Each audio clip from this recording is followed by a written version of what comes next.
Well, that sure was a weird game. Yeah, I know. That was, I mean, at least it was weird for us. Yeah, still, but usually there's a lot more scoring in football, not just one touchdown and nobody does anything else for the rest of the game. Yeah, wait, what?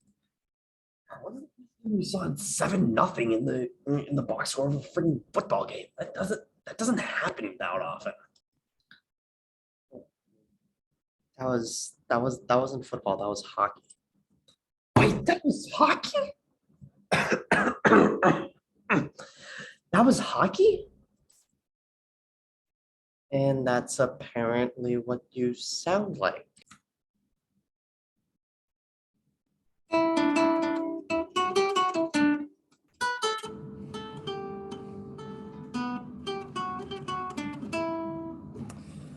Bruins win seven.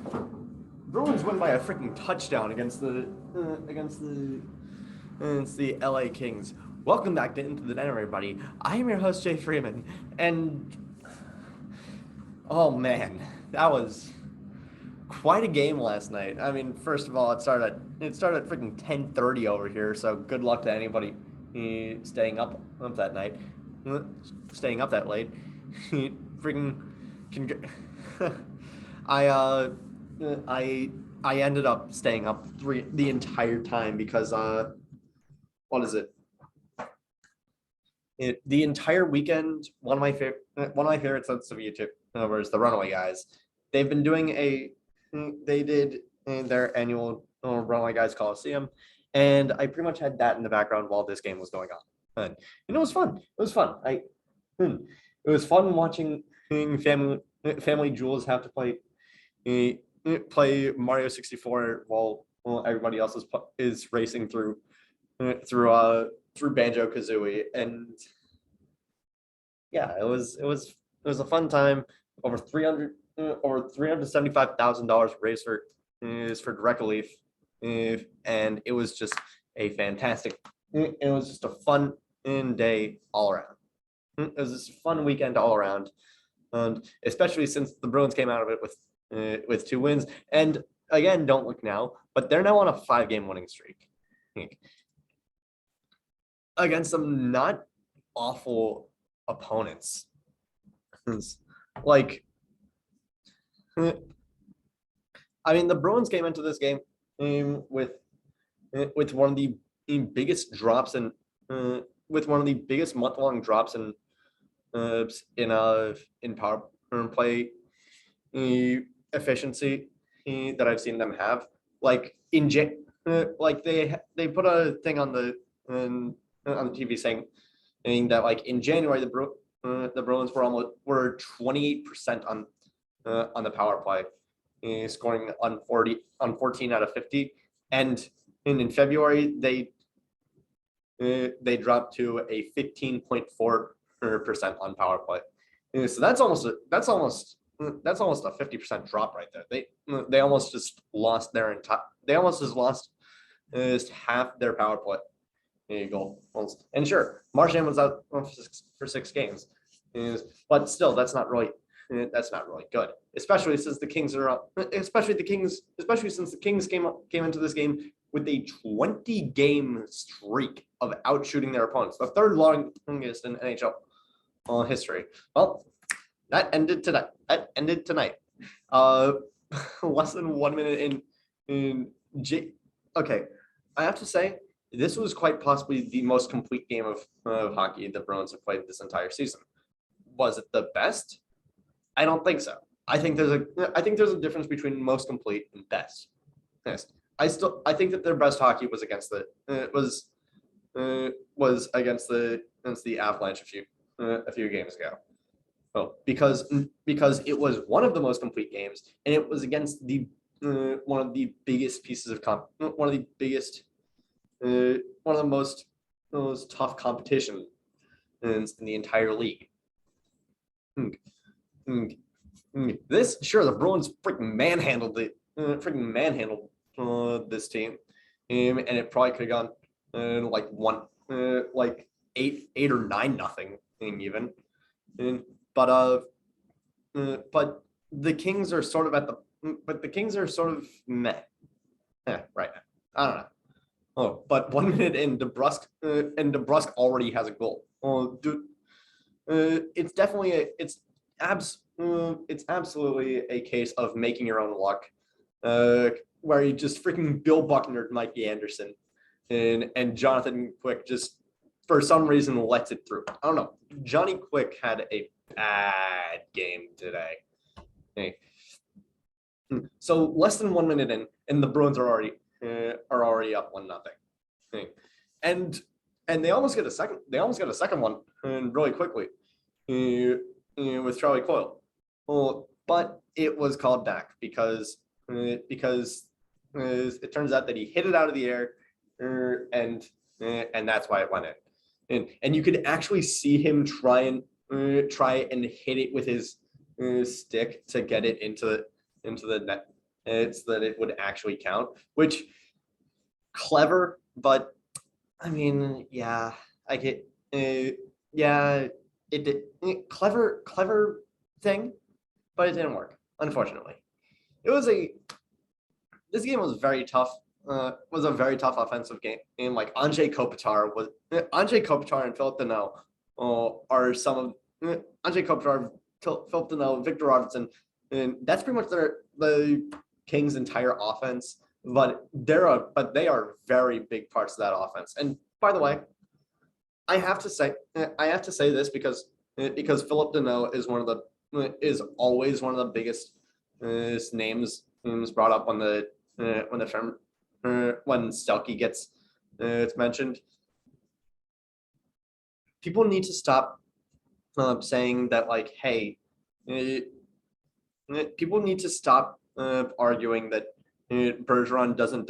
Pretty much every single argument against Bergeron winning the Selke this year is that other players are also good at playing in two ways. Nobody complains when McDavid gets the Hart every other year because he's one of the best to ever do it.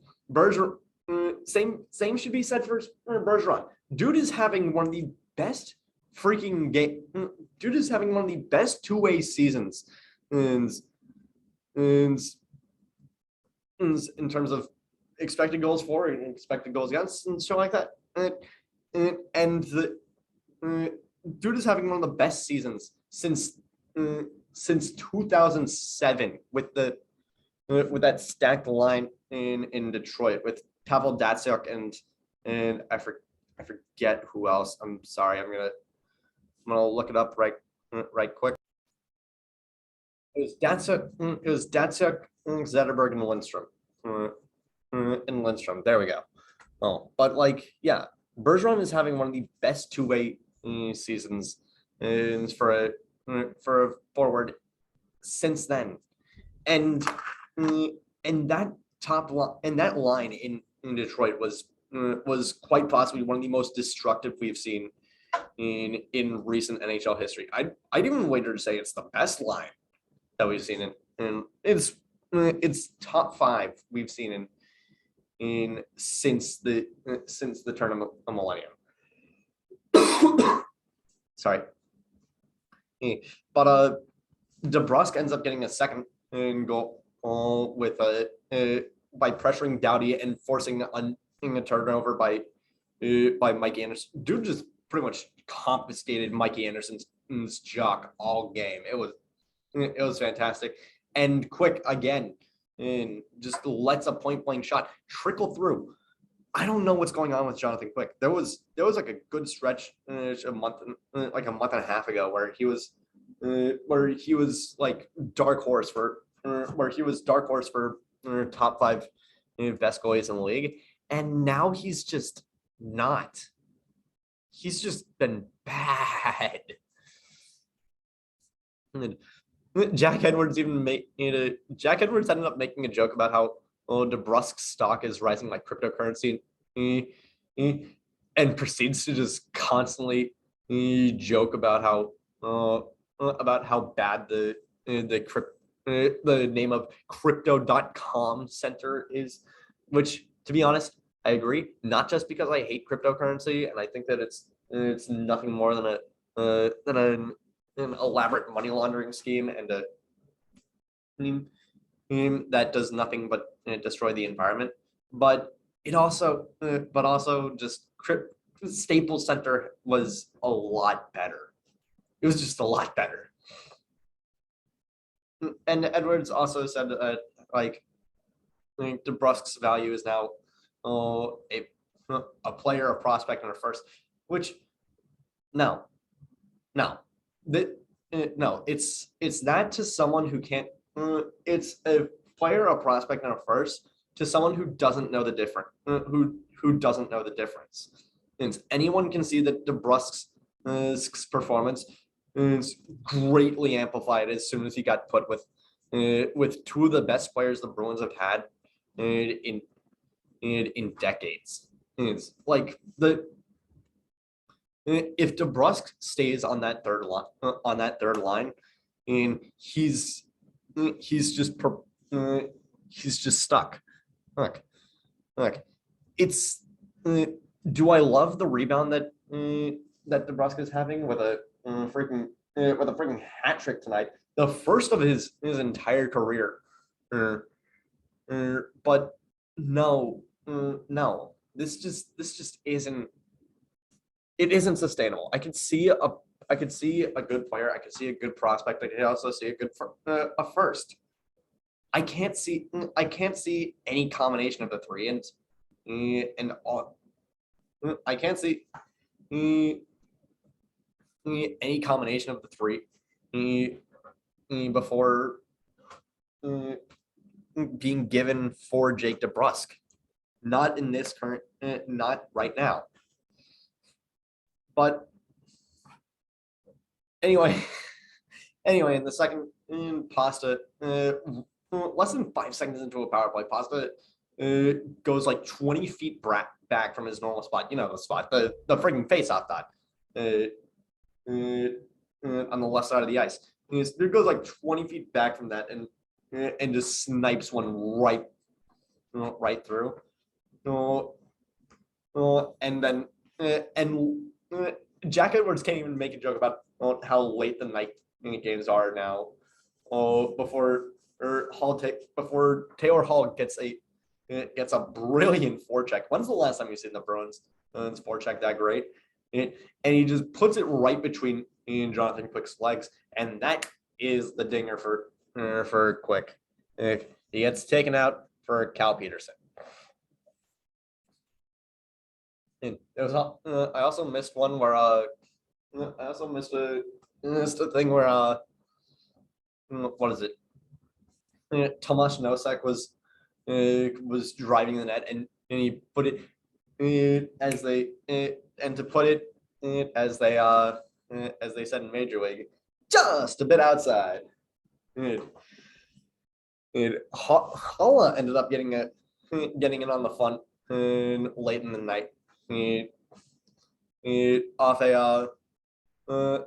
on a sequence that ended up being a big milestone for all three players involved.